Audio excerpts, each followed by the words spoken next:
We'll start that over again. So I'm Jeff Sass. I'm the CMO of .club Domains. And in this session, we're going to talk about marketing from monster movies to domain names. So that seems like a bit of a stretch, but that's how my career has been. So we'll talk a little bit about some lessons I learned from making monster movies and how that's carried me throughout my career. We'll talk a little bit about .club Domains. More importantly, we'll talk about why you shouldn't make shit up when you're coming up with a domain name for your business. And we'll play a little game to prove that point. And hopefully it should be a fun session. Just to get an idea of who's in the room, how many people here are web developers? And how many people have like an agency of sort of clients that they serve? So small business, great. So you all have kind of your own business. So hopefully there'll be some good things that you can pull out of this that'll be helpful to you. If not, I've wasted your time, and I apologize in advance for that. No, I guarantee you will walk away with something. So,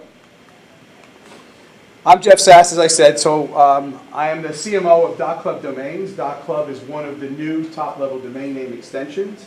So instead of .com or .biz or .org, you can get a domain name that ends in .club, and we'll talk a little bit more about that. I'm also the author of a book. Everything I know about business and marketing, I learned from the Toxic Avenger. Hopefully, does anyone know who the Toxic Avenger is? Okay, so we've got a few people here.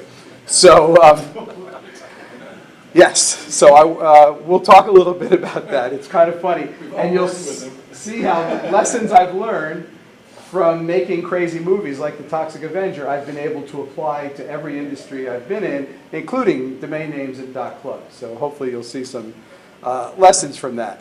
So really, my experiences have gone from making B movies, all the way to the C-suite. So these are lessons that you could apply to any business. So they're not really lessons about filmmaking. They're lessons you could apply to any business, hopefully including your business. So I'll walk you through Hollywood. Everyone loves the movies, right? We all love movies. Everyone dreams of making movies someday. Most people dream of making movies in Hollywood, right? Everyone has that fantasy about working in the movie industry. So I was very fortunate when I was younger. I actually did get to make movies. Unfortunately, I wasn't making movies in Hollywood. I was making movies in Tromaville. So Tromaville is the home, the fictional home of Troma, the fictional home of the Toxic Avenger. And for those of you who aren't familiar with the Toxic Avenger, well, Troma, if you're not familiar with Troma, Troma is actually the world's oldest independent film studio. They've been around for 44 years, which is pretty remarkable, making these wild and crazy movies. They're probably best known for the Toxic Avenger. If you're not familiar with the Toxic Avenger, it's the heartwarming story of Melvin, a lowly mop boy who falls into a vat of toxic chemicals and turns into the Toxic Avenger, a hideously deformed creature of superhuman size and strength. He actually becomes the first superhero from New Jersey. That's the Toxic Avenger. So when I was making these movies for Troma, we had no budgets. I mean, we literally had a shoestring budget. Eventually, the movies got more popular and our budgets increased a little bit, so we moved from shoestrings to Velcro. So we had a Velcro budget. But still, relatively speaking, we were making movies for peanuts. And it was a great lesson, because when you don't have money, and this is a lesson you could apply to any business, when you don't have money, you have to be innovative, you have to be scrappy, you have to think on your toes, because you just can't solve every problem with money. So these were great lessons to learn. What's wrong with this clicker today? So in many respects, making a movie is the same as a startup. Every movie is like its own little startup, because you go through everything that a startup goes through, but it's like a startup on steroids, because you go through it in a much more concentrated time frame. So when you're making a film, basically in a short period of time, roughly in anywhere from 9 to 12 months, you're going to do everything a startup is going to do. You've got to create your business plan, which is essentially the script for the movie. You need to raise money, so you're going to have to seek investment to fund your production. You've got to build the team. You're hiring people, you're firing people. You have to build that team. You have to execute on that plan. You've got to actually make the movie. Then you'll need to launch your product. You need to release the movie and find your audience for it. So really, you go through every step that a company goes through when you're making a film. You just do it in a much shorter period of time. So really, filmmakers are entrepreneurs.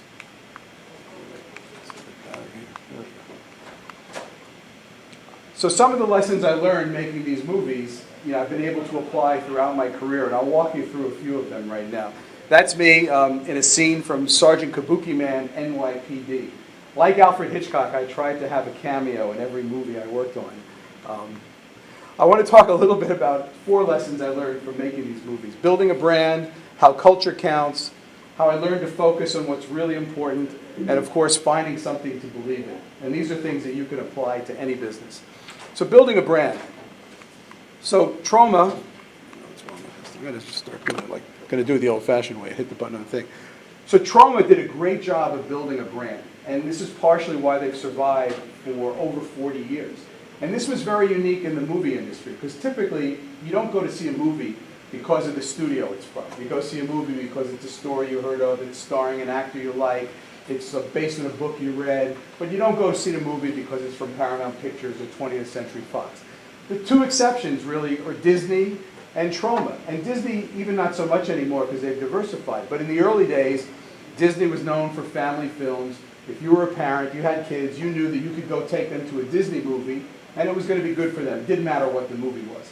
And Trauma was the same way. If you were a fan of Trauma movies, you knew you could see a Trauma movie, even if you never heard of the movie, and you knew it was going to deliver a certain type of crazy entertainment. And so Trauma really built that brand. And creating this fictional land of Traumaville, where most of these movies take place, was part of building that brand. And every movie, every letter, everything we did always started with greetings from Traumaville. So it was very interesting and very important. When I was working there, they had very strict rules. Even though it was a little crappy company, they had very strict branding rules. And one rule was there was no I in Traumaville. I mean, technically there's the letter I in the word Traumaville, but we weren't allowed to say I. Everything was always we. We. No matter what you did, if you were writing a letter or an email to someone, you always had to say we. Even if you were writing about meeting someone for lunch, it's, we look forward to meeting you for lunch. We. And that was true whether you were the founder of the company or an unpaid intern. Every correspondence had to say we. You never used the word I. And that was really interesting because it created this sense of belonging to something. It created this sense of a team no matter what level you were at, because everything was we. You were part of the Trauma team. And that reflected outwardly too, because every correspondence was greetings from Traumaville. We. And it made people treat us differently. Even the media was very kind to Trauma. Even though we were making these crappy movies, low-budget movies, we would get very decent reviews. The press was very kind to us, and part of that was because of this brand we were building, and they believed in it. And that allowed the Toxic Avenger, this crazy character, to grow into all these other product areas. So we did comics with Marvel Comics. We did toys and games with Playmates Toys, trading cards, computer games. There's even currently an off-Broadway show playing all over the world based on the Toxic Avenger. It's a musical, and it's actually doing very well. So all of this was an extension of building that strong brand. And we did that by keeping it real. And this is true now more than ever because of social media, because of the internet. People can sniff bullshit in a heartbeat, right? You need to be authentic. And Trauma, as wacky and crazy as we were always very authentic. We took the business of making movies seriously, but we never took ourselves too seriously. We always had our tongue in cheek. We recognized the fact that we were making a certain kind of arguably lowbrow entertainment. We weren't going to be up for any Academy Awards. We weren't changing the world, but we were successfully entertaining our fans. So we always kept it real and kept it authentic. And I think that had a large part in why the brand was able to expand and last as long as it has. So being authentic is very important when you're building a brand. Culture counts too, creating a company culture. We hear a lot about culture, and unlike what most people believe, culture is not about pizza and beer on Friday afternoons, right? That is not how you create a great corporate culture. It really doesn't help. It might help people eat and drink, but it doesn't help build a culture. It's really important to build that sense of teamwork and have everyone know that they're contributing to something that's bigger than themselves, right? They need to be a part of that team. And again, Trauma does this very well. Every movie opens with the logo that says a Trauma team release, right? We always bring the audience as part of our team, and giving credit where credit is due is very important as well. Studies have shown that employee satisfaction is not based on monetary compensation, that more people would rather be recognized for their contributions than get a raise, right? Obviously, at some point you want to make more money, but along the way, it's very important to be recognized, to feel like you're contributing, like you're a part of a team. And in the movie business, it's very easy to give credits because you've got the end credits, and it literally costs you nothing to put someone's name in the end credits. So our end credits were very long because we would put anyone in the end credits. If you happen to deliver pizza to the office while we were filming a movie, we'd put pizza delivery by so-and-so, and we put that in the end credits. So, you know, because everyone loves to see their name up in lights, it cost us nothing. It was a way of giving recognition and acknowledgement to people. So that's how we did it in the movie business, and it's kind of funny. So I brought my son at the time, he's 30 now, he was 18 months when we made this movie, and I put his name in the credits. And he got a listing in IMDb. So when he was older, I realized like he would brag to women, hey, look, I've been in the movies, and he'd show them his listing on IMDb because I put his name in the credits when he was a baby. There was a cop, you know, the story was based on the New York City police officers. So my brother-in-law at the time was a cop. So I would call him up, ask him a few questions, get some advice. So I put his name in the credits, Robert Lappy, my brother-in-law. We would just put anyone in the credits. And with that in mind, the credits to our movies were often very funny. You know, Troma was probably one of the first to start making the end credits humorous, and now a lot of movies do it. But if you read the credits very carefully, you'll find little hidden jokes, like you've got assistant casting, and then you've got fly casting by Manny Mackerel, you know, lots of stupid stuff like that. But giving credit where credit is due is really important. It's important to, especially if you're a manager, if you're leading a team, or you have people who report to you, it's really important to share that with them. And it ties back to the we versus I. Everyone's been in a situation where, you know, unless you are truly a sole proprietor, there are very few things in business that you do just by yourself. There's always other people contributing. And there's nothing more annoying than going into a meeting where someone stands up and says, well, I did this and I did that, and 4 or 5 other people in the room contributed to that product. They're all scratching their heads and saying, what am I, chopped liver? I was part of that. So sharing that, giving that acknowledgement is really important, you know, especially if you're a manager. Don't take credit for everything. Give it to your team. Support them. Your job as a manager is to make your team successful, not to make yourself look good. And that's really important. And we were good at that, believe it or not. Mostly because we weren't paying anyone anything, right? So if you're not paying someone, the very least you can do is give them a chance to learn, and then also, you know, give them credit for what they've contributed and make them feel good about that. And really the biggest key to a good culture at your company is having a purpose. You have to have a purpose for the company, and then everyone on your team has to understand what that purpose is. I used to work with the cartoonist Hugh McLeod, and this is one of his cartoons I like. You know, show me a sense of purpose, and I'll show you an employee who isn't leaving, right? When you feel like you're part of something bigger than yourself, when you understand what that purpose is, and the purpose should be broader than your company's pride, right? The purpose is not to make money. The purpose has to have some other meaning. And we'll talk a little bit more about the purpose in a few minutes. And of course, when you're making a movie, it's a little bit easier because everyone understands that the objective is to make this movie. It's a very defined thing. At your company, it might be a bigger project to come up with a good purpose that everyone can wrap their arms around. But when you have that purpose and everyone knows what it is, then everyone's on the same page, right? And everyone knows what they're contributing for. So really, the key to a good culture is to understand what your purpose is. Another really good lesson I learned making movies was to focus on the things that are really important, right? And this was very interesting. In making a movie, I learned very quickly that there were basically 3 things that we needed or you couldn't make a movie. And without these 3 things, nothing else really mattered, you know? These were the bare necessities that every single day I had to pay attention to when I was a production manager, right? So, of course, you need a camera. You can't make a movie without a camera. Right? You needed film in that camera. Today, you would need digital storage, you would need batteries, but you need to be able to ensure that that camera could record, right? And then last, you needed actors and actresses to get in front of the camera and tell your story. If you didn't have those 3 things, it didn't matter if you had the best screenplay that was ever written. It didn't matter if Steven Spielberg was the director. It didn't matter if you had the most beautiful location on the planet. If you didn't have those 3 things, you could not make your movie.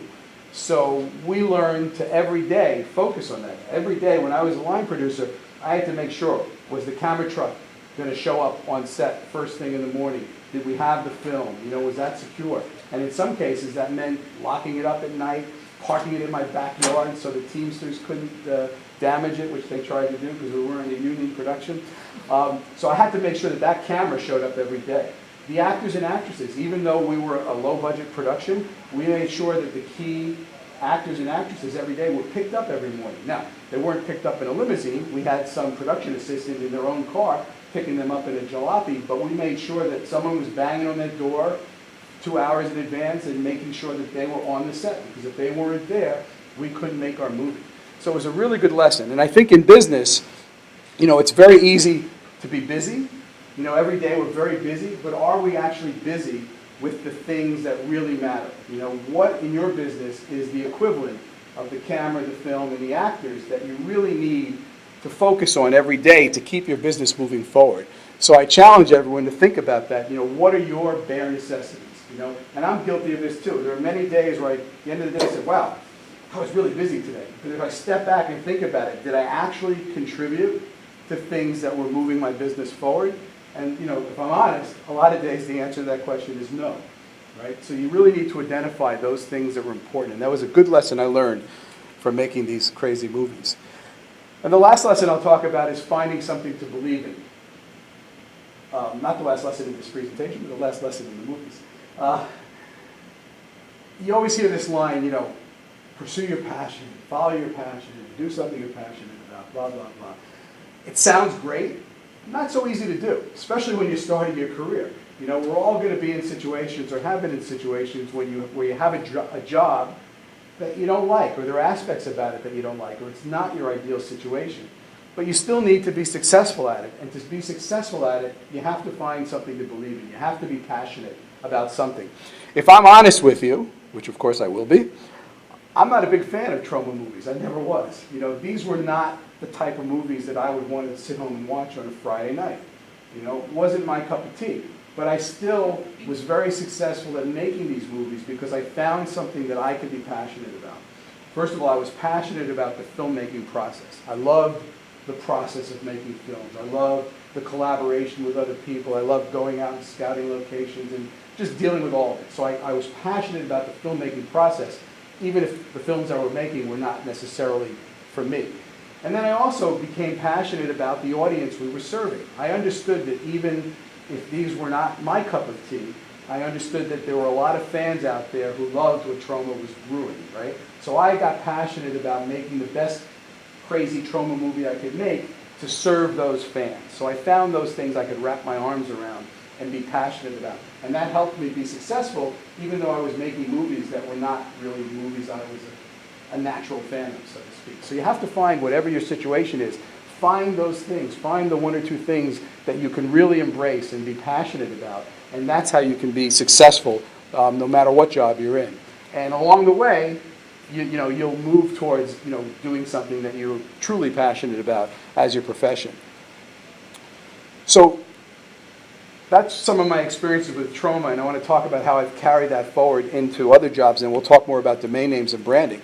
So when you think about my role at .club, and I'll tell you a little bit about .club now, so how did I take that entertainment background into the domain name space? So .club was one of the new top-level domains. So when we launched, which will be 5 years ago in May, I wanted to do something to get attention that was different. And having this background in entertainment led me down a path that was unusual for the domain name space. So when I thought about the word club and some kind of a celebrity, I came up with doing something with 50 Cent. Because when you think of my buddy Fitty, you think of the song In the Club, right? So it was a nice tie-in. So I actually leveraged that experience I had in the entertainment industry and ended up doing like a big Hollywood-style premiere for .club, where we did a promotion with 50 Cent. He launched a website, 50inda.club, which is a fan site. It's still up. And we did a big party in New York where he was there, where we brought in all the people in the domain industry and all the registrars and a lot of media and got a lot of coverage and just did something that was very unusual for the domain industry because I had that background in entertainment. And also, again, when you do influencer promotions, as many of you may, it's a popular thing now, I think it's really important to find a connection that makes sense and make sure you're getting real value out of it. So of course, with 50 Cent, there was that connection with the word club, so it made sense. It wasn't just any celebrity I could come up with promoting .club. There was some logic to it.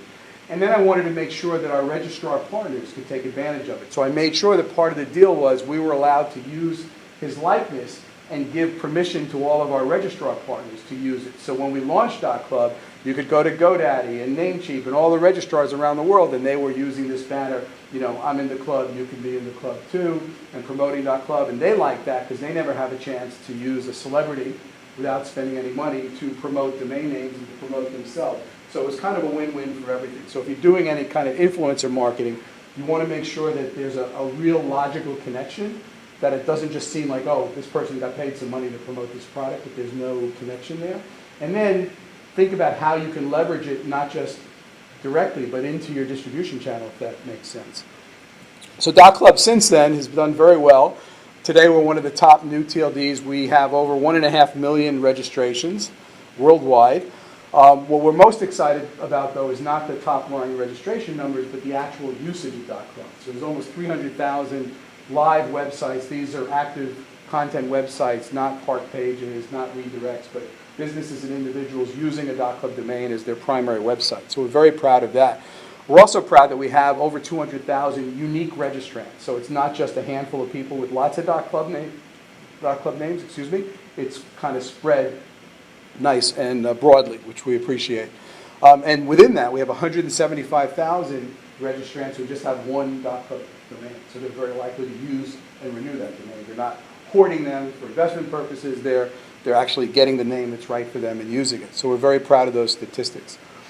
As you probably know, in the domain name space, there are premium names. So on the premium side, we've done almost $7 million in premium name sales. Names like Wine.club, which sold for $140,000, etc. And with .club, the renewals are always the same, 10 or 15 bucks a year, no matter what the premium fee is. So premium sales have been very important. And I'll talk a little bit about the value of premium names for a small business, too. And the usage of .club is across the board, you know, across all the different imaginable verticals that club applies to. So it's, you know, you've got a lot of usage amongst existing clubs and associations, any type of club you can imagine. Loyalty and affinity programs. So Swatch.com is their main website, but they actually have content about the Swatch Club. They use Swatch.club as a direct link or a deep link right to that content, which is a great way to use a domain as a shortcut. A lot of people use a .club domain to point to their Facebook page, for example, because their social community is their club. And instead of telling people to go search for you on Facebook, where you're going to get lots of different results and you might get distracted and click on something else, you can use a domain name, .club or any domain name, as a direct link to your Facebook page.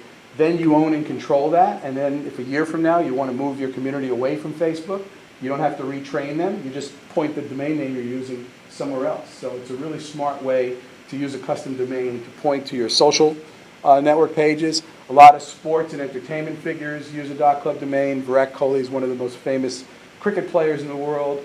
He uses viratkohli.club as his main web address. Demi Lovato used lovato.club for her fan club. So a lot of celebrities and sports figures. And then anyone who's passionate about something. This is brewmasters.club. They're passionate about beer. A lot of games and apps. Gear.club is a very popular name. They branded the name Gear.club, so when you download the game on your phone, the icon says Gear.club, so that's kind of cool. Makes it very easy for people to find the game when your name is also your domain name, so that's kind of a cool tip as well. And a lot of e-commerce sites, you know, a lot of the Box of the Month clubs. This is Heine.club. Full disclosure, I'm wearing my Heine right now. It's a men's underwear subscription, which is really cool because, as the guys in the room know, we never buy underwear. We just wear it until it falls off on its own. So this way, if you get it once a month or every other month, you know, you can toss out the torn ones. But anyway, they do some great stuff, and a lot of subscription and box clubs use it. And this week, Joomla launched .club at domains.joomla.org. So you can actually register a .club domain right from Joomla directly. And they're having a sale right now, so first year registration is only 99 cents for a .club domain, and then the renewal is typically around 15 bucks a year. But you can get a .club domain directly from Joomla, which is kind of cool. So that's enough about .club. Let's talk about why you shouldn't make shit up.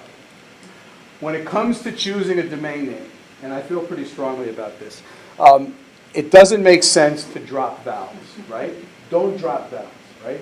It doesn't make sense to misspell words, to deliberately misspell words. You're shooting yourself in the foot when you do that, and I will demonstrate this for you. And don't make up words that have no meaning. Again, you're tying one hand behind your back when you do that. It's really problematic. Dropping vowels is so 2004. That's when Flickr did it, right? Flickr came out without the E, not by choice. They wanted to call the name Flickr because of the photo angle, and the word Flickr, Flicker.com, was owned by a pizza company, believe it or not, that refused to sell it at the time. And Katarina Fake, who was one of the founders, was determined to stick with the name Flickr, so they launched as Flickr without the R. Eventually, they bought Flickr, Flicker.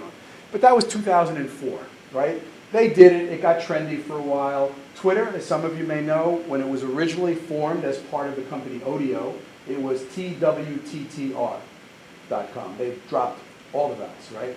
They finally got their senses, and before they actually launched and spun off as a separate company, they got Twitter, TWITTER.com, and they used that.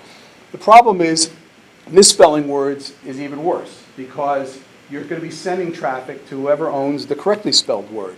Misspelled words do not pass the radio test, right? And the radio test still matters. Actually, it matters more now than ever before. Not only do you have radio, but you have podcasts, you have all this audio search, you have voice search now, people are talking. So if something is misspelled, it's not going to work in those environments. I was at a trade show in San Francisco, I think it was TechCrunch Disrupt a couple of years ago, and there were two companies exhibiting that were both called Safe.com. One was spelled S-A-I-F-E, and one was spelled S-A-Y-F-E, right? And they're both out there talking up their businesses. Well, guess who got all the attention and all the traffic? You know, whoever owned SAFE.com, right? And it doesn't matter if the extension is .com or any of the new extensions. It doesn't make sense any longer to have something that's misspelled or made up to the left of the dot. You have so many choices now. There's no excuse not to get something that's spelled correctly. When you have a made-up word, it's very hard to brand. As a startup, you're starting with one hand tied behind your back. If your domain name has no meaning, you're going to have to spend a lot more money to promote it and to build a brand.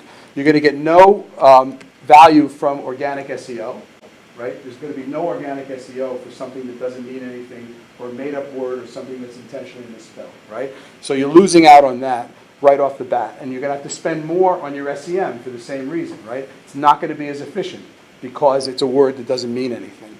And I want to demonstrate that right now by playing a little game. You guys up for a game? Sure. Okay. So let's play match game, right? But we'll call it domain name match game, right?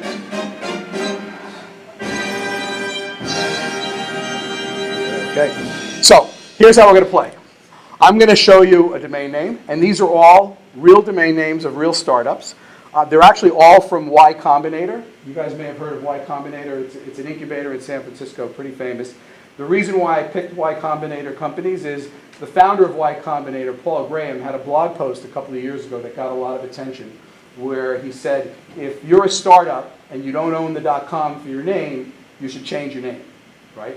And I thought that was very funny because one of the biggest exits Y Combinator ever had was a company called Twitch, and it was Twitch.tv, it wasn't Twitch.com. They eventually bought Twitch.com, but when they sold the company to Amazon for $780 million, it was not a .com name. So the guy who said you can't have a successful startup without a .com made a shitload of money from a non-.com name. So that's why I picked Y Combinator. So Bloomjoy.com is the name, and you're going to have to guess what they do. What is their business? So is Bloomjoy.com a peer-to-peer streetwear marketplace, something that recreates social networks for brands, Associated Press for lifestyle content, or an API for dental insurance? Okay, so who thinks it's number one?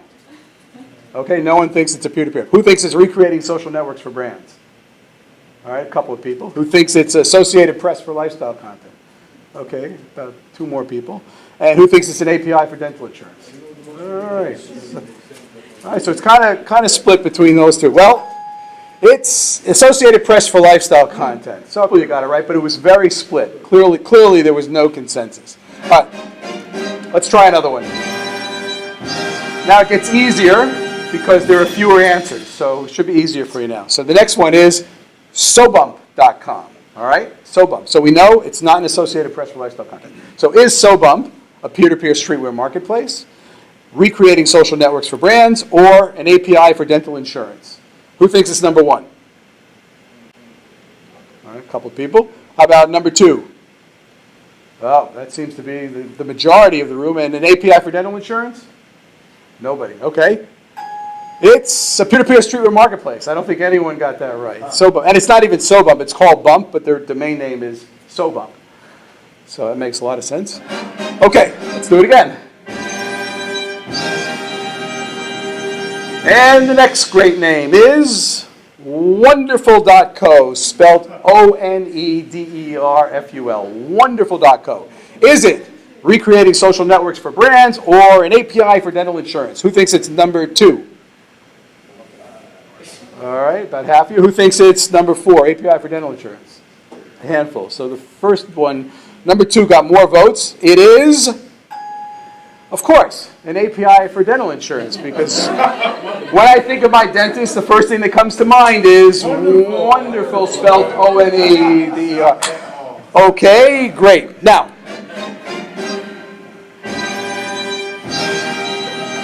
okay, we have one choice left, so I'm going to do it a little bit differently, right? You didn't think I was going to make it that easy, right? So I'm going to give you three names, and then you'll have to pick which of the three names matches this last choice. So which one of these is recreating social networks for brands? Is it Zyper.com or Zipper.com? Not sure how it's pronounced. Is it Hayabe.com or Hyabe.com? Again, not sure how it's pronounced because it doesn't mean anything. Or is it Kobo360.com? Okay? So which one of these is recreating social networks for brands? Who thinks it's Zipper.com? One person. Okay? Who thinks it's Hyabe? I'll call it Hyabe. Nope. Who thinks it's Kobo360.com? Oh, the majority. Everyone thinks it's Kobo360. And it is Zipper, whatever, Zipper.com. So, so clearly these all really was very helpful. It's going to be really easy to find these companies. It makes no sense in today's world, especially when you have all these new extensions to choose from. And to prove that, each one of these could have done this, right? If they had that wacky made-up name to the left of the dot, at the very least, they could have chosen an extension that was meaningful and relevant to their business, right? So Zipper could have been Zipper.social. So at least if you didn't know what Zipper was or Zyper, you'd know, okay, these guys are something to do with social, right? Wonderful. They could have been Wonderful.dental. There's actually a .dental. So then at least I'd know, okay, that's an API for dental. Now, they probably could have gotten Wonderful spelled correctly, .dental, right, if they really wanted to. Bump could have been Bump.clothing, right? So then you'd know it was a clothing brand. So all of a sudden, the domain name starts to give you an indication of what their business is. Makes it much easier to find them. And Bloomjoy, the Associated Press for lifestyle content, could have been Bloomjoy.news or Bloomjoy.press. There's also a .press. So they could have picked an extension that at least helped turn their meaningless name into something meaningful. So I think in today's environment, you really want to think about keywords on both sides of the dot that are relevant for your business. And there's a lot of value in these domain names where the words on the left and right side of the dot match a search phrase, right? They match phrase. So for example, vacation.rentals, great name, that's sold for $500,000 recently, right? And it's being used, and it's got, on day one, it was number one in Google in organic search because when people search for vacation rentals, boom, vacation.rentals is right there. Home.loans, same thing. Huge search term. It sold for $500,000. The.club, the club, sold for $300,000. So when you create a domain name that has strength and value across both sides of the dot, it's very valuable as an investment, but it's also very valuable for your business. Make it easier for people to find you. So you really want to find a domain name that has keywords on both sides of the dot that's relevant for your business. There's a lot of value in that, and it really shortcuts your ability to build a brand on that name for people to find you. So, last thing I want to talk about real quick is purpose. So I talked before about finding the purpose in the movie, so I want to talk a little bit about our purpose at .club as an example of how you can find a purpose for your business. So we sell domain names. We're the registry operator for .club. That in and of itself is not that exciting, right? What's exciting to us is what people do with those domain names. So our purpose, when we think about our purpose, another cartoon from Hugh, is we love startups, right? So everything we want to do as a company is not about selling domain names, it's about helping startups, right? What they do with those domain names is exciting for us. So when we see a company like Club and they're doing fun, creative things, we like to promote them. It's great when you get your underwear and you take it out of the box. It says, consider your ass covered. It's very cool. So it's fun. So that gets us excited, right? The domain name, but seeing them doing something really clever with one of our names.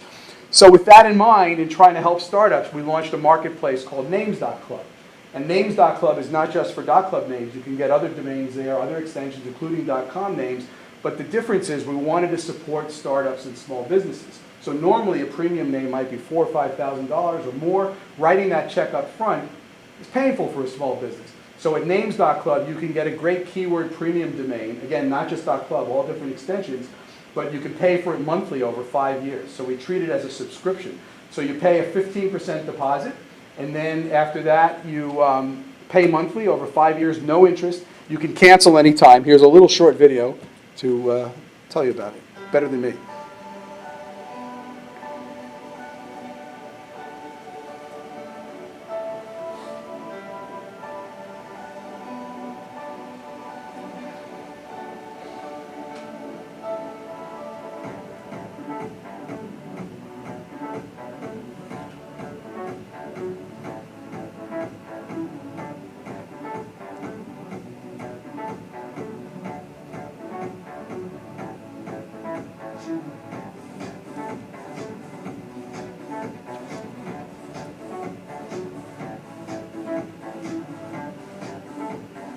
I think there's over 40 or 50 extensions available at Names.Club.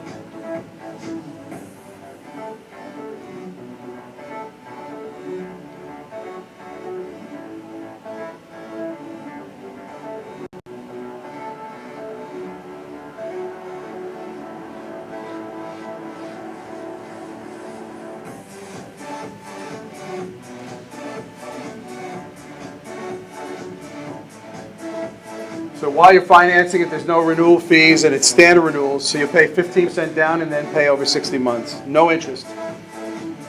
So instead of writing a check for $5,000, you pay $750 and then $70 a month for a great name.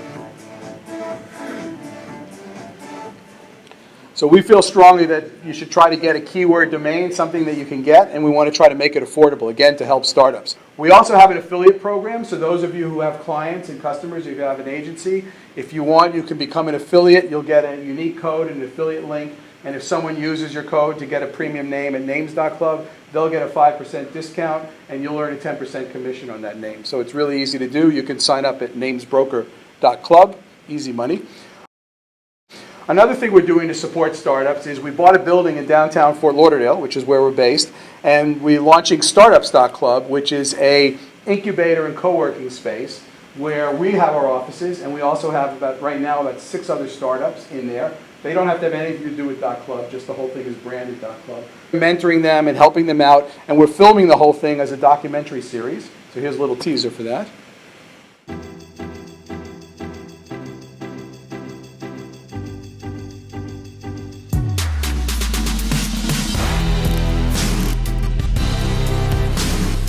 Not everyone has what it takes to be an entrepreneur.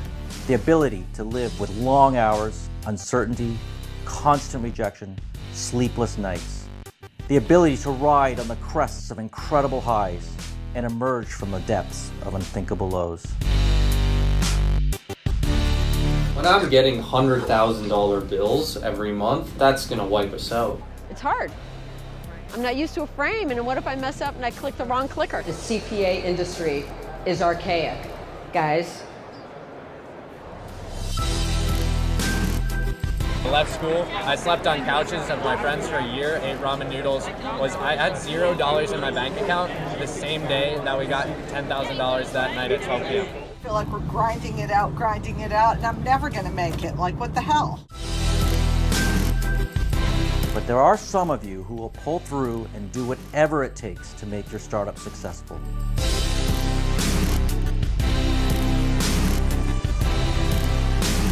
I told you! Woo! Yeah! Oh my God! So everything comes full circle from making those crazy movies. Now I'm back producing a documentary series. But again, it all goes back to our purpose. We want to help startups. So it's startups.club. You get a dedicated desk. We're mentoring the companies, making introductions to potential investors.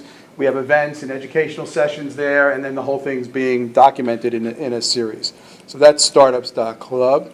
So before we end, we'll have time for a few quick questions. So some takeaways from this lengthy and varied discussion, just to bring it back home is, again, when you think about your brand, be authentic. That's the most important thing.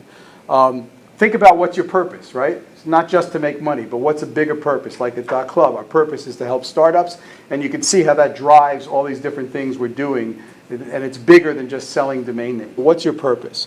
What are your bare necessities? Think back to the camera, the film, and the actors. Think about your business. What are the things that you really should be paying attention to on a daily basis to keep your business moving forward? Find something to believe in. What are you really passionate about that you can wrap your arms around and really express your passion? And lastly, if you're looking for a domain name, please don't make shit up, right? Get a great domain name. If you want to get a great domain name at names.club, if you use the code JOOMLA, you'll get 15% off. And I want to thank our gold sponsors, cPanel and Plesk, which I'm required to do. And no, but really, we wouldn't be here if it weren't for their support, so we appreciate that. And we have a few minutes if anyone has any questions about anything I talked about. And thank you so much for staying and listening. Yes?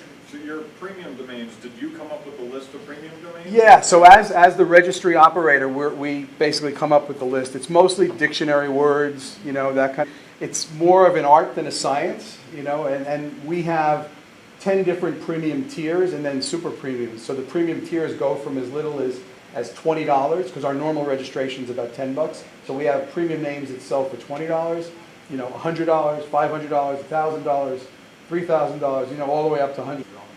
It's there's no rules about it, so it's kind of got to figure it out. Yeah, but they tend to be pretty fairly priced. There are actually some really good names available in those lower tiers. And those lower tiers are available at any registrar, too, not just at names.club. Yes? For names.club, where you're selling, yes. With a 60-month thing and all that, is it someone that comes, I have a domain that I want to sell, I go there? You can if you want to sell there, yes. We just opened that up actually at NamesCon in January. But yes, you can list names that you own for sale there as well. And then you guys take... we take it, that's right, that's correct. Yeah, yeah. And the revenue share is on the payments, on the... Yeah, if it's being paid over time, you'll get paid as we get paid. So each month when we get paid, you get paid. That's correct. Yeah. Curious what your opinion is about the public's kind of opinion. Is there a stigma about domains other than .com, .net? No, it's a great question, and it's really interesting. So first of all, the whole .com preference is very domestic. Very U.S.-centric, right? Once you get outside the United States, where country codes are very popular, they're not hung up about that at all. In fact, .de in Germany is the dominant domain. In China, CN. So they're used to country codes. They're used to different extensions in other markets, and this is a global business. In fact, 65% of our business is outside the U.S. because the word club is the same, in China, in Germany, in France. So. Is there a lack of awareness? I'd say there's more of a lack of awareness than a stigma, meaning early on, we're only just approaching 5 years into it. So there's still a lot of people who don't know that these new extensions are available. They don't know the choices that they currently have. So I think that's more. I don't think there's much of a stigma in that, especially amongst people outside the U.S. and younger people who didn't grow up in a .com world, so to speak. How about if someone sees a URL and it says, whatever .club, so do they even go, is there a chance that someone might not even recognize that as actually a link to a website? So I think that if it just is alone by itself, there's that possibility. So I'm also in the association, the DNA, and one of the things that we recommend, especially early on, is if you're doing a campaign with the new extension, you should put the www first, right? So people see www get.club or www tiny.club. And then that immediately identifies it as a domain. It's almost like starting over in the old days, if you remember, those are old like me, or experienced, I should say, not old. Everything was www something.com. Then eventually, the dub went away, and now kind of it's coming back again. You start to see it again. So we recommend that for sure. And the good news is most of the things that do linkification, like Twitter and Facebook, they automatically go public, and turn it into a link. So, it's still early on, and it could be better than it is, but, it gets better all the time. The usage continues to grow. And a lot of brands, when they opened up the opportunity for the new extensions, about 660 brands applied for their brand. So there's, .Nike and .Sony and .BMW. And they've been using them a lot, again, outside the U.S. more than here, but as you start to see those brands use it, that's also going to help consumers understand that, oh, okay, that could be a domain name. And for a brand, it's very powerful because it gives you that sense of authenticity. If I go to some, I know for sure it's a Nike authorized site, where if I go to mygreatestNikeshoes.com, I don't know if that's really Nike. Right? Yes. I'm curious, when you say .Nike, anyone can register? No, the brands, so there was an opportunity, it's closed now, in 2011, only a brand could apply for their trademark, so only Nike is able to apply. And once it's registered, then for example, can I go say no, most of Nike? That's up to the brand. So most of the brands are keeping it private, but they don't have to. So they might, in the future, one of these brands might say, okay, if you're a Nike, maybe we'll give you an email address at .Nike, so you can show your affinity. That's really up to the brand. So it's not available to... No, you won't go to GoDaddy and see a .Nike name for registration. It's controlled by the brands. Good questions. And so that, what's to the right of the dot, influence SEO? Yeah, I mean, Google's line is, all domains are treated equally. That there's no difference, and they don't treat .com any differently than .club or .whatever. But in reality, anecdotally, and there have been a few studies done, when the matches search phrase, as I explained before, when there's relevant content there, these domains perform very well organically, right? We see it time and time again. When Coffee.Club launched, their first week, they were the first or second organic result if someone searched for Coffee Club. We've seen it the same with so mentioned those other names like Vacations.Rentals. As soon as they launched, they were on the first page of results, and without doing any SEO work. So realistically, it makes sense because, again, what really drives search is relevancy. So if the domain name is relevant to the search term and to the content on that site, and of course, being relevant, the likelihood of the content being relevant is very strong. If you have financial.tips, you're not going to have pictures of horses on financial.tips. It's going to be financial information. So it's going to perform very well. Great questions. Any other questions? Cool. I'm not going to answer any questions until I pick this out. Great. Thank you very much.